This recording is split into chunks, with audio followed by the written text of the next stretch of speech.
تو اللہ کے رسول محمد صلی اللہ علیہ وسلم نے صحابہ کو ایک حکم دیا تھا. حکم کیا دیا تھا؟ کہ تم لوگ رمل کرو.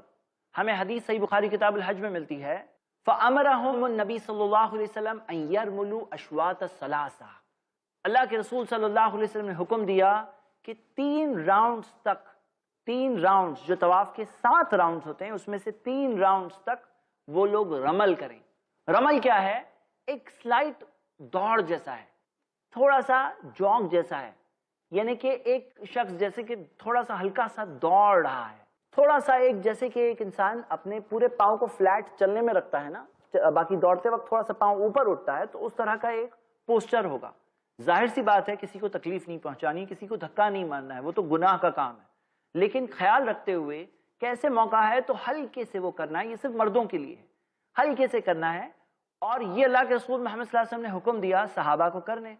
ہم دیکھتے ہیں کہ عمر رضی اللہ عنہ سے بعد میں یہ سوال پوچھا گیا کہ اس زمانے میں تو یہ مشرکین پہاڑوں کے اوپر سے دیکھ رہے تھے کہ یہ لوگ کیا کر رہے ہیں. تو اللہ کے رسول صلی اللہ علیہ وسلم نے جب یہ حکم دیا اور سب لوگوں نے یہ تھوڑا جو دوڑا تو ایک بالکل واضح دکھتا ہے کہ بہت فٹ لوگ ہیں، یہ بہت اسٹرانگ لوگ ہیں.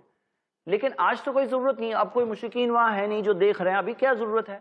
تو عمر رضی اللہ عنہ نے کہا کہ اللہ کے رسول صلی اللہ علیہ وسلم کے زمانے میں ہم جو کچھ کرتے تھے اس میں سے کچھ بھی نہیں چھوڑنے والے ہیں. اور ہم یہ دیکھتے ہیں کہ اس میں ایک حکمت بھی ہے، ایک وزڈم ہے. آج ہم دیکھتے ہیں کہ دنیا کے اندر تقریباً 170 کروڑ مسلمز ہیں، لیکن شروع میں ایسا تھوڑی تھا. ہم دیکھتے ہیں جب کبھی اللہ نے انسانوں کو صحیح راستہ بتانے کے لیے پیغمبر اور رسول، مارگ درشک، گائیڈز بھیجے تو ایمان لانے والے شروع میں بہت کم لوگ تھے، لیکن بعد میں جو صحیح لوگوں کو پتا چلا انہوں نے اس بات کو قبول کیا. تو ہم دیکھتے ہیں محمد صلی اللہ علیہ وسلم کے ساتھ بھی جو صحابہ تھے انہوں نے ان کا ساتھ دیا. تو آج جب آپ یہ رمل کرتے ہیں تو وہ ایک احساس کو دل میں لائیے. کچھ سٹارٹنگ سے 170 کروڑ لوگ مسلمان ہیں یا ایمان لائے ہوئے ہیں محمد صلی اللہ علیہ وسلم پر، اللہ پر، یہ ایسا سٹارٹنگ سے نہیں تھا، یہ سٹیجز کے ذریعے ہوا آہستہ آہستہ. اور ہم یہ دیکھتے ہیں کہ ہم لوگوں کو جو ایک ایسے سٹیج پر آنے کا موقع ملا ہے جیسے کہ ایک پیڑ بہت اچھا اور مضبوط ہو چکا ہے اور ہم بعد میں آ کے پانی ڈال رہے ہیں، لیکن مقام تو ہوتا ہے ان لوگوں کا جنہوں نے اس پودے کو پانی دیا جب وہ چھوٹا تھا.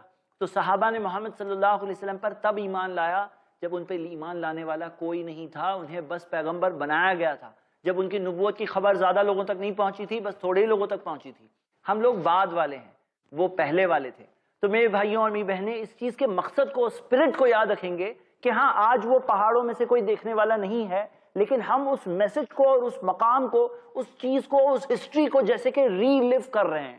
وہ ہسٹری کے قدموں پر ہم جا رہے ہیں، وہاں پر واپس ہم وہی چیز کر رہے ہیں جو صحابہ اکرام نے کیا محمد صلی اللہ علیہ وسلم کے ساتھ پر. ہم بھی ان کے نقش قدم پر ہیں، یہ بات کو پہچاننا بہت ضروری ہے. لیکن ہم یہ دیکھتے ہیں کہ جو رمل کرنا ہے تو اللہ کے رسول محمد صلی اللہ علیہ وسلم نے فرمایا وَأَن يَمْشُوا مَا بَيْنَ رُكْنَيْن، کہ دونوں کونوں کے بیچ میں چلنا ہے. رمل کرنا ہے تو کہاں سے کہاں تک؟ حجر اسود سے. آپ جب گول جا رہے ہیں تو آپ شامی کونے جو حتیم کے پاس سے گزر کر کے آپ رکن یمانی تک پہنچیں گے، وہاں تک رمل ہے. لیکن رکن یمانی سے لے کر حجر اسود تک ان یمشو چلنا ہے. کیوں چلنا ہے پتہ ہے آپ کو؟ اس کی بھی ایک ہسٹری ہے کہ مکہ کے جو مشرک تھے وہ وہاں اس سائیڈ کے پہاڑیوں میں تھے.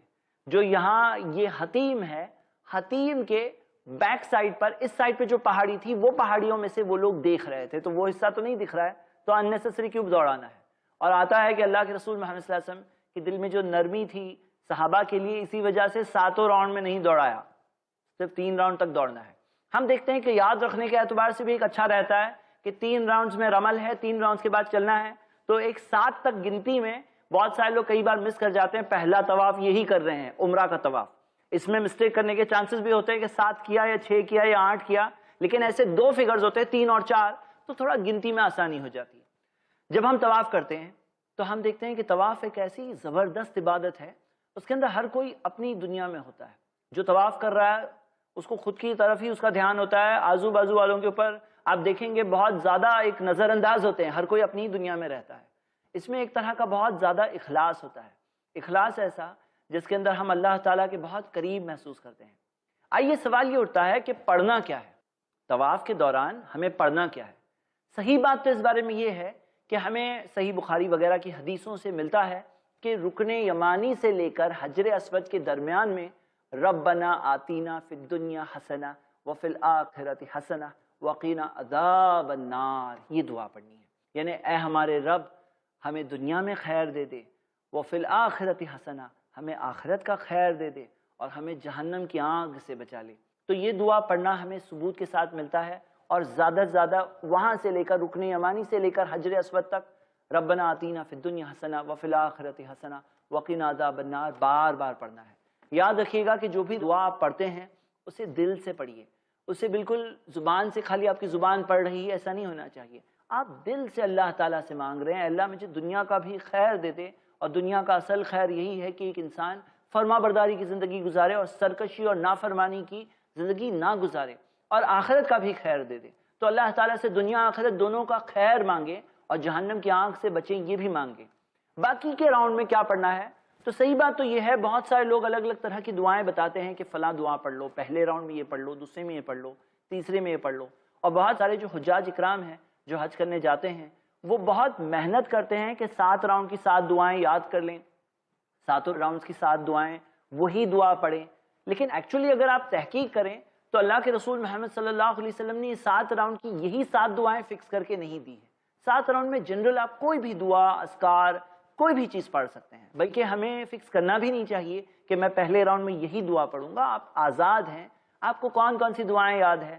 بلکہ میں آپ کو یہ مشورہ دیتا ہوں کہ حج سے پہلے اگر آپ جتنی ساری دعائیں یاد کر سکتے ہیں وہ دعائیں یاد کر کے جائیں، تاکہ آپ کو وہاں پڑھنے میں آسانی ہو۔ نہیں تو آپ دعا کی کتاب کھول کے بھی پڑھ سکتے ہیں، اس میں کوئی حرج نہیں۔ آپ ذکر و اذکار کر سکتے ہیں، سبحان اللہ، الحمدللہ، اللہ اکبر، لا الہ الا اللہ، یہ بھی پڑھ سکتے ہیں۔ اپنے الفاظ میں اللہ تعالیٰ سے دعا بھی کر سکتے ہیں۔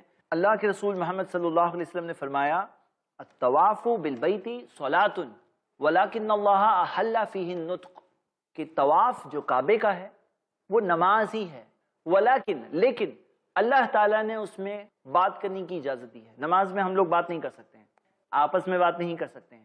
وَلَكِنَّ اللَّهَ أَحَلَّ فِيهِ النُّطْقَ، لیکن اللہ تعالیٰ نے اس میں کلام کی اجازت دی ہے۔ پھر نبی صلی اللہ علیہ وسلم نے فرمایا فَمَن نَطَقَ فَلَا يَنطِقُ إِلَّا بِخَيْرٍ، تو اس میں جو شخص کلام کرتا ہے اسے صرف اچھی بات کرنی چاہیے۔ مطلب اگر کچھ بات کرتے بھی ہیں آپ تو اچھی ہی بات کرنی چاہیے۔ یہ حدیث بہقی میں حدیث صحیح سند سے ہے۔ سنن نسائی میں حدیث ہے الطواف بالبیت صلاۃ فاقل من الکلام، نبی صلی اللہ علیہ وسلم نے کہا طواف جو کعبے کا ہے وہ تو نماز ہے، تو اس میں کم بات کرو۔ تو رول کیا ہے کہ بات کر سکتے ہیں لیکن کم بات کرنی چاہیے۔ ہمارا دھیان عبادت کی طرف ہونا چاہیے، اللہ تعالیٰ کی طرف ہونا چاہیے۔ ہم اپنی عبادت میں اللہ تعالیٰ کی طرف متوجہ ہو۔ دیکھیے جس طرح سے ایک سرکل کا صرف ایک ہی سینٹر ہوتا ہے، تو ہم طواف کر رہے ہیں، اور یہ پورا جو حج کا سفر ہے، جو عمرہ ہے، اس کے اندر بیسک پیغام جو ہم کہہ رہے تھے لبیک کہتے ہوئے کہ لا شریک لک، اے اللہ تیرا کوئی شریک نہیں، تو ہم یاد کر رہے ہیں اس خاص مقام کے رب کو کہ اس کا کوئی شریک نہیں ہے۔ جیسے سرکل کا ایک ہی سینٹر ہوتا ہے تو پورے عالم کا، پوری دنیا کا، پوری کائنات کا ایک ہی مالک ہے۔